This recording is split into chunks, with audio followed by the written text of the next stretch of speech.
Welcome to on record.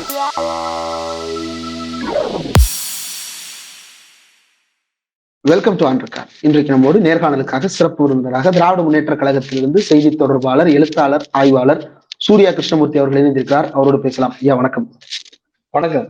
இன்றைக்கு உச்சநீதிமன்றத்துல ஆளுநர் தொடர்பான வழக்கு போய்கொண்டிருக்கிறது. அந்த வழக்குக்குள்ள போவதற்கு முன்னாடி இன்றைக்கு ஆளுநரை கண்டித்தும் யுஜிசியை கண்டித்தும் டெல்லியில திமுகவினுடைய மாணவரணி தலைமையில ஒரு பெரும் போராட்டம். ராகுல், அகிலேஷ் உள்ளிட்டவர்கள் எல்லோரும் கலந்து கொண்டிருக்கிறார்கள். குறிப்பா கேரளாவிலிருந்து ரெவல்யூஷனரி சோசியலிஸ்ட் பார்ட்டி உறுப்பினர் NK பிரேமச்சந்திரன் பேசும் பொழுது தமிழ்நாட்டு முதலமைச்சர் இந்தியாவுக்கே வழிகாட்டியாக இதை முன்னெடுத்திருக்கிறார் அப்படின்ற வார்த்தைகளை குறிப்பிட்டிருக்கிறார். இந்த டெல்லி போராட்டத்தினுடைய சிக்னிபிகன்ஸ் என்ன? இல்ல, யுஜிசியினுடைய சமீபத்திய வரைவு ஒட்டுமொத்த மாநில பல்கலைக்கழகங்களையும் அதனுடைய கழுத்தை நெரிக்கக்கூடியதாக அமைந்திருக்கிறது. ஒரு உதாரணத்துக்கு, ஒரு தனியார் நிகர்நிலை பல்கலைக்கழகத்திற்கு காசு இருக்கக்கூடிய ஒருவர் ஒரு நிகர்நிலை பல்கலைக்கழகத்தை ஆரம்பிக்கிறார் அப்படின்னு சொன்னா, அந்த பெரும் பணக்காரர் தன்னுடைய பல்கலைக்கழக நிர்வாகம் எப்படி செயல்பட வேண்டும், அதனுடைய விசி யாரு, அவங்களுடைய தகுதிகள் என்ன, இது எல்லாவற்றையும் அவரே தீர்மானித்துக் கொள்ளலாம்.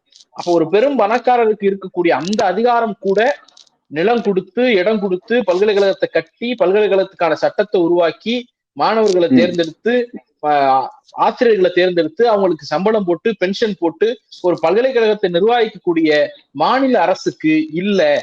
ஒரு தனியார் பல்கலைக்கழகத்தினுடைய அதிபருக்கு இருக்கக்கூடிய வாய்ப்பும் வசதியும் உரிமையும் கூட ஒரு மாநில அரசுக்கு இல்ல அப்படிங்கிற ஒரு கொடுமையான வரைவை சமீபத்தில் யுஜிசி கொண்டு வந்திருந்தது. யுஜிசியினுடைய இந்த வரைவு தமிழ்நாட்டுக்கு மட்டும் எதிரானது கிடையாது. பாஜக ஆளக்கூடிய மாநிலங்களில் இருக்கக்கூடிய மாநிலங்களின் உரிமை, காங்கிரஸ் ஆளக்கூடிய மாநிலங்களினுடைய உரிமை, எல்லா மாநிலக்கும், இந்தியா முழுக்க இருக்கக்கூடிய அத்தனை மாநிலங்களினுடைய உரிமைகளுக்கும் எதிரானது இந்த யுஜிசியினுடைய வரைவு. ஆனால் எந்த மாநிலமும் இது குறித்து கவலைப்படவில்லை, இல்ல எந்த மாநிலமும் இது குறித்து பெரிய போராட்டங்களை முன்னெடுக்கவில்லை. இந்த நாட்டிலேயே ஒரே ஒரு அரசியல் கட்சி மட்டும்தான் இதை தீவிரமாக வீதிக்கு வீதி பெரும் பிரச்சனையாக பேசிக் கொண்டிருக்கிறது. திராவிட முன்னேற்ற கழகம் இன்னைக்கு தமிழ்நாட்டு வீதிகளில் மட்டும் இல்லாம டெல்லியில போய் நாட்டுக்கே முன்னுதாரணமாக நாம் பேசிக் கொண்டிருக்கிறோம் அப்படிங்கிறது தான் இதுல சிக்னிபிகன்ஸா பார்க்க வேண்டியிருக்கு. அதுலயும் குறிப்பா யுஜிசியினுடைய இந்த நாம்ஸ்ல ஒரு 5 முக்கியமான பிரச்சனைகள் இருக்கு. ஒண்ணு, யுஜிசி அமைக்கக்கூடிய ஒரு விசி அப்பாயிண்ட் பண்ணணும்னா அதுக்கு தேடுதல் குழு எப்படி அமைக்கணும் அப்படின்னு யுஜிசி ஒரு நாம்ஸை கொடுக்குது. ஒண்ணு. அடுத்தது, துணைவேந்தராக வரக்கூடியவருக்கு என்னென்ன தகுதிகள் இருக்கணும் அப்படிங்கிறத யுஜிசி ஒரு நாம்ஸ் கொடுக்குது. ஆசிரியர்களுக்கான தகுதி என்னங்கிறத யுஜிசி வரையறுக்குது. இந்த 3ஐயும் ஏற்றுக்கொள்வதும் ஏற்றுக்கொள்ளாததும் ஒரு பல்கலைக்கழகத்தினுடைய தன்னாட்சி உரிமை சார்ந்தது. ஒரு பல்கலைக்கழகத்தில் தலையிடுகிற உரிமை மாநில அரசுக்கோ ஒன்றிய அரசுக்குமோ கூட இல்லை. அது அந்த பல்கலைக்கழகத்தின் சட்டப்படி நடக்க வேண்டிய ஒரு விஷயம். அப்படி இருக்கிறப்போ யுஜிசி மாதிரியான ஒரு அமைப்பு, ஒரு ரெகுலேட்டரி பாடி ஒரு பல்கலைக்கழகத்தினுடைய தன்னாட்சி உரிமையை முற்றிலும் பறித்து விட்டு அவங்க விசி எப்படி இருக்கணும், அவங்க ஆசிரியர்கள் எப்படி இருக்கணும், அவங்களுடைய குவாலிபிகேஷன் என்னவா இருக்கணுங்கிறதெல்லாம் தீர்மானிக்கக்கூடியதை ஒருபோதும் ஏற்க முடியாது. இப்ப பல்கலைக்கழகம் நினைச்சா அதை நிராகரிச்சிடலாம். ஒரு யுஜிசியினுடைய ரெகுலேஷன் அப்படிங்கிறது அறிவுரை அல்லது கைட்லைன் தானே தவிர அது சட்டம் கிடையாது. அதை ஏற்றுக்கொண்டே ஆக வேண்டும் என்ற கம்பல்ஷன் கிடையாது. அந்த அடிப்படையில பார்த்தோம்னா தமிழ்நாட்டில் இருக்கக்கூடிய எல்லா பல்கலைக்கழகங்களும் யுஜிசியினுடைய இந்த வரைவை நிராகரிக்கிறோம் என்கிற ஒரு முடிவுக்கு விட்டால் இதனால தமிழ்நாட்டுக்கு எந்த ஆபத்தும் வரப்போறது இல்லை. ஆனால் இதற்கு முந்தைய யுஜிசி ரெகுலேஷன்ல இல்லாத ஒரு புதிய ஆபத்து இந்த ரெகுலேஷன்ல இருக்கு. என்னன்னா, இந்த ரெகுலேஷனை ஏற்றுக்கொள்ளவில்லை என்று சொன்னால், புதிய கல்விக் கொள்கையை ஏற்றுக்கொள்ளவில்லை என்று சொன்னால் உன்னுடைய அங்கீகாரத்தை நாங்கள் ரத்து செய்வோம் அப்படிங்கிற ஆபத்து. அதுதான் ரியல் த்ரெட். ஒரு ரெகுலேஷன்ங்கிறது வழிகாட்டு நெறிமுறை. இப்போ இந்திரகுமார் இப்படி எல்லாம் நீங்க பண்ணுங்க அப்படின்னு நான் சொல்லலாம்னா அது என்னுடைய ஒரு ஆலோசனையா சொல்றதுதான். நீ ஆலோசனையை ஏத்துக்கலன்னா நான் உன்னை அடிப்பேன் அப்படின்னு சொல்றதோ, ஆலோசனையை ஏத்துக்கலன்னா நான் உன்னை கொல்லுவேன் அப்படின்னு சொல்வதோ அது நியாயமா இருக்காது இல்ல. அப்போ வழிகாட்டி நெறிமுறைகளை கட்டாயமாக ஏற்றுக்கொண்டே ஆக வேண்டும் என்பதை மறைமுகமாக திணிக்கிறார்கள். ஏன்னா அவங்க யுஜிசி தேடுதல் குழு இப்படிதான் ரெக்கமெண்டேஷன் வேற, என்ஃபோர்ஸ்மென்ட் வேற. எஸ், ரெக்கமெண்டேஷன் தான். இப்ப யுஜிசி தேடுதல் குழுவும் அது இப்படிதான் இருக்கணுங்கிறதோ, துணைவேந்தர் தகுதியோ ஆசிரியர் தகுதியோ ரெக்கமெண்டேஷன் தான். அதை மெட்ராஸ் பல்கலைக்கழகம் ஏத்துக்கணும்னு அவசியம் கிடையாது. ஆனால் நீ ஏத்துக்கலன்னா உனக்கு நான் அங்கீகாரத்தை ரத்து பண்ணுவேன், ஏத்துக்கலன்னா நான் உனக்கு ரேங்கிங்ல கை வைப்பேன், புதிய கல்விக் கொள்கையை நீங்கள் ஏற்றுக்கொள்ளவில்லை என்று சொன்னால் உங்களுடைய தரவரிசை பட்டியலில் 25 மதிப்பெண்ணை நான் குறைச்சிருவேன். 25 மார்க் வந்து ஃபார் NEP, தேசிய கல்விக் கொள்கையை ஏற்றுக்கிறார்களா இல்லையாங்கிறத அடிப்படையில் 25 மார்க் கொடுக்க போறான். அப்ப பாக்கி 75க்கு தான் தமிழ்நாட்டு மாநில பல்கலைக்கழகங்கள் போட்டியே போட முடியும். அப்ப என்ன அர்த்தம்னா, ஒரு கட்டடமே இல்லாத உத்தரப்பிரதேசத்தினுடைய பல்கலைக்கழகம் வந்து அண்ணா பல்கலைக்கழகத்தை விட தரம் உயர்ந்தது அப்படின்னு ரேங்கிங்ல வரும். கட்டாத ரிலையன்ஸ் பல்கலைக்கழகத்துக்கு 25 மார்க் வந்துரும். ஏன்னா அவங்க NEP அமல்படுத்துறாங்க அப்படின்னு அர்த்தம். பீகார்ல ஆசிரியர்களே இல்லாத ஒரு பல்கலைக்கழகத்தை எடுத்துக்கிட்டீங்கன்னா கூட அது மெட்ராஸ் பல்கலைக்கழகத்தை விட, மதுரை காமராஜர் பல்கலைக்கழகத்தை விட, பாரதிதாசன் பாரதியார் பல்கலைக்கழகங்களை விட ரேங்க்ல உயர்வாக வரக்கூடிய ஒரு ஆபத்து இருக்கிறது. அவங்க மேல வராங்கிறது எங்களுக்கு பிரச்சனை இல்ல. புதிய கல்விக் கொள்கையை ஏற்றுக்கொள்ளவில்லை என்கிற காரணத்தினாலேயே சிறப்பாக செயல்படக்கூடிய தமிழ்நாட்டு பல்கலைக்கழகங்களை ஏன் கீழே இறக்குறீங்க அப்படிங்கிறது தான் நம்முடைய அடிப்படையான கேள்வியாக இருக்கிறது. இப்ப இந்த கண்ணோட்டத்துல பார்த்தோம்னா யூஜிசியினுடைய மிரட்டலை முறியடிப்பதற்கான போராட்டமாகத்தான் இதை நம்ம பார்க்க வேண்டியிருக்கு. அதுல இன்னொரு செய்தி இருக்கு. நீங்க யூஜிசியை விட்டு வெளில வந்துட்டீங்கன்னா நிதி போயிடும் அப்படிங்கிற ஒரு பூச்சாண்டியை எல்லாம் காட்டிட்டே இருக்கிறாங்க. இந்த யூஜிசியை விட்டு வெளில வந்துட்டா நிதி போயிடுங்கிறது ஒரு அப்பட்டமான பொய்.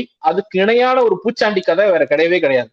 ஏன் அப்படின்னா, மோடி அரசு வந்த பிறகு யூஜிசிக்கான நிதியை தொடர்ந்து குறைத்து கொண்டே வருகிறார்கள். உதாரணத்துக்கு இப்ப 2023ஆம் ஆண்டு 5360 கோடி ரூபாய் ஒதுக்கீடு செஞ்சாங்க. ஆனா ரிவைஸ்ட் எஸ்டிமேட்ல அது 6409 கோடி ரூபாய் வரைக்கும் செலவாயிடுச்சு.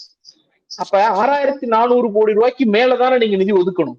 2024ஆம் ஆண்டு 6400 கோடி என்பதை 2500 கோடியாக குறைக்கிறார்கள். ஒரே வருஷத்துல கிட்டத்தட்ட ஒரு 4000 கோடி வரைக்கும் யூஜிசிக்கான பட்ஜெட்டை குறைக்கிறாங்க. 2024 பட்ஜெட்ல நான் சொல்றேன், ஒரே வருஷத்துல நடந்த கதை. அப்போ நாடு முழுக்கவே யூஜிசிக்கு எல்லா பல்கலைக்கழகத்திற்கும் சேர்த்தே நீங்க 2500 கோடி தான் ஒதுக்குறீங்க. தமிழ்நாடு அரசு உயர்கல்விக்கு செலவு பண்ணக்கூடிய தொகை கிட்டத்தட்ட 8211 கோடி ரூபாய். நாடு முழுக்க இவங்க 2500 கோடி ஒதுக்குறாங்க. தமிழ்நாடு அரசு தன்னுடைய மாநிலத்திற்கு மட்டும் உயர்கல்விக்கு 8211 கோடி ரூபாய் போன ஆண்டு செலவு பண்ணியிருக்கு. அப்ப இந்த கணக்கை பார்த்தோம்னா யூஜிசி பணம் இல்லைன்னா செயல்பட முடியாது என்பது ஒரு மிகப்பெரிய வெற்று பொய். அது வந்து ஒரு பூச்சாண்டி கதை. யூஜிசி கிராண்ட் வந்து ஒரு பொருட்டே இல்லைங்கிறது தான் நடைமுறையில் இருக்கிறது. ஏன்னா மாநில அரசு 8200 கோடி ரூபாய் செலவு பண்ணுது. இவங்க யூஜிசி நாடு முழுக்க சேர்த்தே 2000 கோடி தான் கொடுக்குறாங்க, 2500 கோடி தான் கொடுக்குறாங்க. அந்த மித்து இருக்கு. அப்ப வந்து உனக்கு நான் எதுவுமே கொடுக்க மாட்டேன், ஆனா நான் சொல்றதுபடி நடக்கணும், இல்லைன்னா ஒரு ரேங்க்ல நான் கை வைப்பேன். இது வந்து பள்ளிக்கூட குழந்தைகளை வந்து தன்னுடைய தேவைகளுக்காக மிரட்டக்கூடிய ஒரு அரக்கத்தனமான சில பேர் இருப்பாங்கல்ல, அந்த மாதிரியான ஒரு தன்மையா தான் நம்ம பார்க்க வேண்டியிருக்கு. அதை முறியடிக்கணுங்கிறதுக்காக தான் இன்னைக்கு நம்ம போராட்டத்துக்கு போயிருக்கோம். இங்க அதிமுக அது குறித்து பேசவே இல்லைங்கிறது தான் கவலை அளிக்கக்கூடியதா இருக்கு. இப்படி ஒரு சம்பவம் நடக்குது, இப்படி ஒரு பிரச்சனை நடக்குது, இதெல்லாம் என்னன்னாவது அவருக்கு தெரியுமா அப்படிங்கிறது தெரியல. திமுக டெல்லி வரைக்கும் போய் போராடுகிறது. ஆனால் எடப்பாடி பழனிசாமியோ அதிமுகவோ இது குறித்து வாயை திறக்காமல் நாங்கள் தமிழ்நாட்டின் காவலர்கள்னு கூச்சம் இல்லாம சொல்லிக்கிறாங்க. ஓகே, இன்னொரு பக்கம் இன்றைக்கு இதனுடைய இன்னொரு பேரலல் விவகாரமான ஆளுநர் மசோதாக்களுக்கு ஒப்புதல் கொடுக்கின்ற விவகாரம் ஜஸ்டிஸ் பர்திவாலா மற்றும் ஜஸ்டிஸ் மகாதேவன் ஆகியோர் முன்னிலையில விசாரணை நடந்து கொண்டிருக்கிறது. அதுல தமிழ்நாட்டின் சார்பாக திவிவேதி, முகுல் ரஹோத்கி, வில்சன் உள்ளிட்டவர்கள் ஆஜராயிருந்தாலும் ஒன்றிய அரசுக்கு தலைமை வழக்கறிஞராக இருக்கக்கூடிய அட்டர்னி ஜெனரல் ஆஃப் இந்தியா வந்து தமிழ்நாடு ஆளுநரை ரெப்ரசன்ட் பண்ணி இருக்கிறார். ஜஸ்டிஸ் பர்திவாலா கடுமையான கேள்விகளை இன்றைக்கு முன்வைத்திருப்பது போல தெரிகிறது. What is something cross which the governor found that has taken 3 years அப்படின்ற கேள்விகளை முன்வைத்திருக்கிறார். அதுக்கப்புறம் நான் வந்து 7ஆம் தேதி தீர்ப்பு கொடுக்குறேன், நீங்க 10ஆம் தேதி மறுபடியும் வித் ஹோல்டு பண்றீங்கன்னா ஒரு ஃபேக்சுவல் ரீசன் கொடுங்க அப்படின்னு கேட்கிறாங்க. கேள்விகள் ரொம்ப சாதகமான கேள்விகளாக, தமிழ்நாடு அரசுக்கு சாதகமான கேள்விகளாக எழுப்பப்பட்டிருக்கு. ஆனா இதனுடைய தீர்ப்பு எதை நோக்கி போவதா பாக்குறீங்க? இல்ல, அடிப்படையில இந்த ஆளுநர் பதவியினுடைய உருவாக்கமே வந்து கண்ணியத்திற்குரியவர்கள், மேன்மைக்குரியவர்கள் அந்த இடத்துக்கு வருவாங்க. அவர்கள் எல்லாம் நீதிமன்றத்துக்கு படியேற வைத்தோம்னா அது வந்து அவர்களுடைய கண்ணியத்திற்கும் மேன்மைக்கும் இழுக்கு. அதனால அவங்களை வந்து லீகல் ஆக்ஷன்ல இருந்து எக்ஸம்ட் பண்ணுவோம் அப்படின்னு ஆர்டிகல் 361 இந்திய அரசியல் சாசனம் கொடுத்திருக்கிறது. அது ஏன் கொடுக்கப்பட்டதுன்னா, ஒரு கவர்னர் பொறுப்புல இருக்கிறவர் ரொம்ப மேன்மையானவரா இருப்பாரு, அந்த பதவி கண்ணியத்திற்குரிய பதவி, அதனால அவரை கோர்ட்டுக்கு இழுக்க கூடாது என்று சொல்லப்பட்டது. ஆனால் இன்னைக்கு ஆளுநருடைய அன்றாட கடமைகள் இருக்குல்ல, தினசரி அலுவல்கள், அந்த அலுவலை நிறைவேற்ற வேண்டும் என்று சொன்னால் கூட நாம் நீதிமன்றத்துக்கு போக வேண்டிய தேவை ஏற்படுது.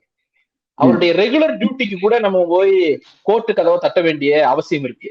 அப்ப இந்த ஐடியா ஆஃப் கவர்னர், மேன்மைக்குரியவர் வருவார் அப்படின்னு நம்பி இவங்க கொடுத்தாங்கல்ல, அந்த நம்பிக்கையை, அந்த எதிர்பார்ப்பை ஆளுநர் ஆர்.என். ரவி தகர்த்திருக்கிறார். முதல் முறையாக அவருக்கு எதிராக நீதிமன்றத்தில் வழக்கு வந்து அது அட்மிட் ஆனிச்சுல. வழக்கு யார் வேணாலும் தொடுக்கலாம், அது பிரச்சனை இல்லை. நீங்க தொடுக்கலாம், நான் தொடுக்கலாம், அரசு தொடுக்கலாம், யார் வேணாலும் தொடுக்கலாம். ஆனால் ஒரு வழக்கை அதுல பிரைமா ஃபேசி அடிப்படை முகாந்திரம் இருந்தா தான் நீதிமன்றம் அட்மிட்டே பண்ணும்.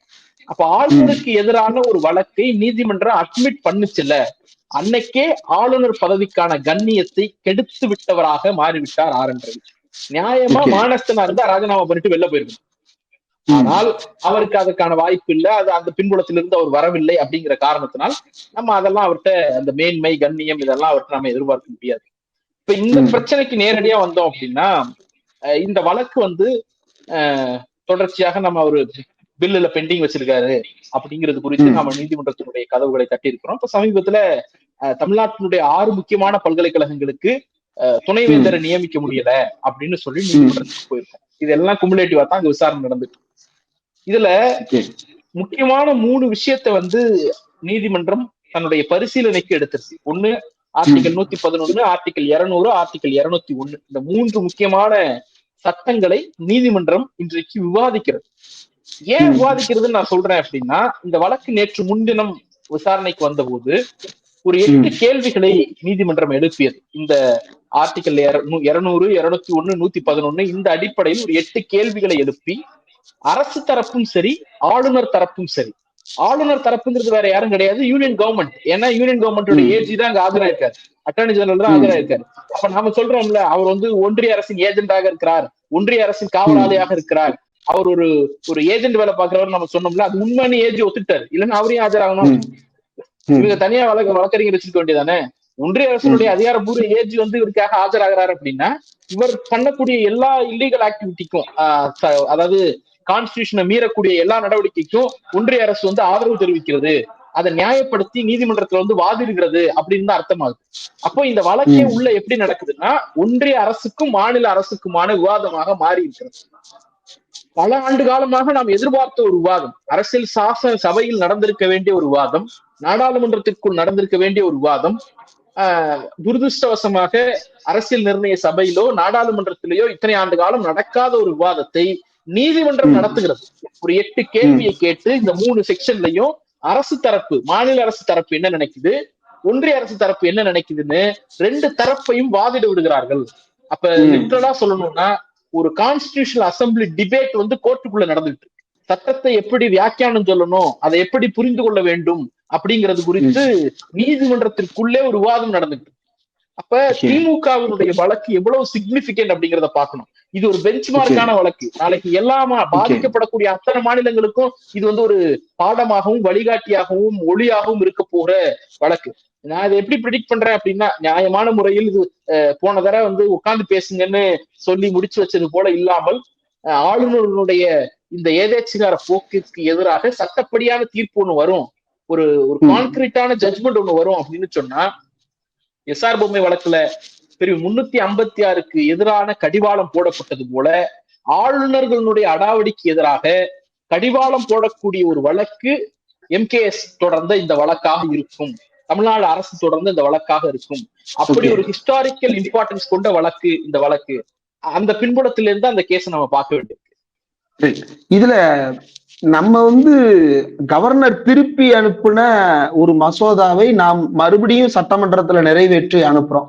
அது எனக்கு தெரிந்து அது ஒரே ஒரு பில்லு தான் அப்படி வந்தது, நீட் தொடர்பான பில்லு. ஆனா கோர்ட்ல என்ன சொல்லியிருக்கிறாங்கன்னா, on 13th November governor withheld the assent on the bills without returning the bills to the assembly. Governor வந்து withheld பண்ணிட்டாரு, அசம்பிளிக்கு அனுப்பல. But the assembly repassed those bills thinking that the governor returned the bills. He referred those to the president அப்படின்னு குறிப்பிட்டிருக்கிறாங்க. அதாவது நான் வந்து சட்டப்பேரவைக்கு அனுப்பிட்டு திரும்ப இங்க அனுப்பல, நான் சட்டப்பேரவைக்கு அனுப்பவே இல்லை, நான் வித்ஹெல்டு தான் பண்ணேன், அவங்க திருப்பி அனுப்பிட்டு நினைச்சு பண்ணாங்கன்னா நான் என்ன பண்றதுன்னு கேக்குறாங்க. இல்ல, ஆக்சுவலி இந்த வித்ஹெல்டு பண்றது, ரிட்டர்ன் பண்றது, இது எல்லாத்துக்கும் ஒரு காமனான பிரச்சனையை வந்து வேர்ட்ல பிளே பண்ணிட்டு இருக்கிறார் ஆளுநர். இதுக்குதான் நீதிமன்றம் நேற்று மிக கடுமையான வார்த்தைகளை பிரயோகப்படுத்தி ஆளுநரை சுட்டி காட்டியிருக்கிறது. சட்டப்படி எதன் அடிப்படையில் நீங்க முடிவெடுக்கிறீங்கன்னே கேட்கறாங்க. கான்ஸ்டிடியூஷன் படி முடிவெடுக்கிறீங்களா இல்ல உங்க விருப்பப்படி முடிவெடுக்கிறீங்களா அப்படின்னு கேட்கறாங்க. எந்த அளவுக்குன்னா, இப்ப ஒரு சட்டத்தை திருப்பி அனுப்ப வேண்டும் அப்படின்னாலோ, வித்ஹெல்ட் பண்ணணும் அப்படின்னாலோ, திருப்பி அனுப்பணும்னா பிரெடாமினன்ட்லி திருப்பி அனுப்பணும்னா அதுக்கு அவரு சப்செக்ஷன் 1 படி காரணம் சொல்லணும். என்னென்ன காரணங்களுக்காக நான் இந்த மசோதாவை திருப்பி அனுப்புகிறேன் அப்படின்னு காரணம் சொல்லணும். ஆனால் ஆளுநர் ஆர்.என். ரவி திருப்பி அனுப்பிய எந்த மசோதாவுக்கும் காரணம் சொல்லவில்லை. அப்ப காரணம் சொல்லல அப்படிங்கிறப்போ அது தன்னுடைய விருப்புரிமை அப்படிங்கிறார். இப்ப உதாரணத்துக்கு ஆர்.என். ரவி ஒரு கருத்து சொல்றாரு, அரச இது செய்யணும்னு சொல்றாரு அப்படின்னா, அரசியல் சாசனத்தினுடைய இந்த செக்ஷன் இதை சொல்லுது, இதை நீங்க செய்யுங்கன்னு சொன்னா அது அவருடைய பதவிக்கு அழகு. அரசியல் சாசனத்தினுடைய செக்ஷனை கோட் பண்ணாம, நீதிமன்றத்தினுடைய தீர்ப்புகளை கோட் பண்ணாம, அரசினுடைய சட்ட விதிகளை கோட் பண்ணாம தான் இஷ்டம் போல ஒரு விஷயத்த செய்யுங்கன்னு சொன்னா அது அவருடைய இண்டிவிஜுவல் விருப்பம்னு அர்த்தம். ஆர்.என். ரவியினுடைய விருப்பத்தை நிறைவேற்றுவதற்காக தமிழ்நாடு அரசு அரசாங்கம் நடத்தல. ஆர்.என். ரவியினுடைய விருப்பத்தை உள்ள கிடக்கைய நிறைவேற்றணும் அப்படிங்கிறதுக்காக தமிழ்நாட்டு மக்கள் திமுகவை தேர்ந்தெடுத்து அரசாட்சியில உட்கார வைக்கல. அப்ப அந்த பின்புலத்துல இருந்து பார்த்தோம் அப்படின்னா, ஒரு பில்லை அவர் திருப்பி அனுப்புகிறாருன்னா இந்த காரணத்துக்காக நான் திருப்பி அனுப்புறேன் அப்படின்னு ஒரு காரணம் சொல்லணும். இதை திமுக ஆர்கியூ பண்ணுது. இன்னைக்கு நீதிமன்றமும் அந்த கேள்வியை கேட்டிருக்கிறது. ஒருவேளை நீங்க காரணம் சொல்லாம திருப்பி அனுப்புனீங்கன்னா என்ன அவங்க திருத்தத்தை மேற்கொள்ள முடியும்? ஒரு பில்லு வருது, அந்த பில்ல காரணம் இல்லாம நான் திருப்பி அனுப்பிட்டேன், ஆளுநர் திருப்பி அனுப்பிட்டாருன்னா அரசாங்கம் அதன் மீது மேற்கொண்டு நடவடிக்கை எடுக்கணும்ல. இப்ப அவர் காரணத்தோட திருப்பி அனுப்பியிருந்தாருன்னா அந்த காரணத்தை சரி செய்வதற்கான முயற்சியில் அரசாங்கம் ஈடுபடக்கூடும். அது அது கவர்மெண்ட்டுக்கு ஒத்து போனுச்சுன்னா அந்த காரணத்தை சரி பண்ண முடியும். இல்ல கவர்மெண்ட் ஸ்டப்பன்னா அந்த காரணம் தப்புன்னு இருந்துச்சுன்னா அது இருக்கலாம், அது தனிப்பட்ட விஷயம்.